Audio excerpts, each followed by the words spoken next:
Deux filles s'embrassent. L'une complimente l'autre.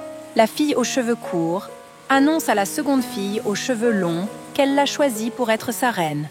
Elle lui dégrafe ainsi sa chemise. La fille aux cheveux longs en est gênée. Celle aux cheveux courts la rassure, tout en s'apprêtant à se déshabiller à son tour. Et ainsi, leur baiser se prolongea.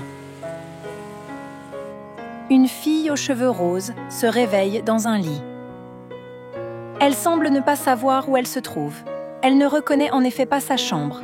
C'est alors qu'une fille aux cheveux blonds la surprend. Elle appelle alors son professeur. La fille aux cheveux blonds en profite pour se présenter. Elle s'appelle Renalia et elle est sa nouvelle colocataire. Le professeur arrive. Il demande son état à la fille qui était assoupie. Cette dernière a encore mal à la tête. Elle accepte l'eau que le professeur lui donne. Tout en buvant l'eau, la fille aux cheveux roses tente de se souvenir de ce qu'il s'est passé. Elle demande alors au professeur où elle se trouve. Ce dernier garde le silence. Il demande ensuite à Renalia de s'occuper d'elle. Cette dernière lui explique qu'elle se trouve à l'école d'Iastera et qu'elle y résidera désormais. Renalia demande donc son nom à la mystérieuse jeune fille. La jeune fille aux cheveux roses n'a pas encore retrouvé tous ses esprits. Après un effort, elle se remémore enfin son nom, Haru.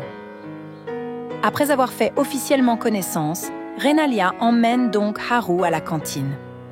Une fois à la cantine, Haru est surprise de ne voir que des fleurs sur la table. Très vite, elle devient le sujet principal des discussions de table. Haru ne touche pas à son assiette, ce qui suscite l'inquiétude de Renalia.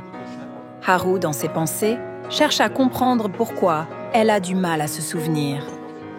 Plus tard en classe, Haru ne semble pas se poser plus de questions que ça sur le contenu du cours. Tout semblait porter sur les fleurs, mais elle avait toujours la tête embrumée.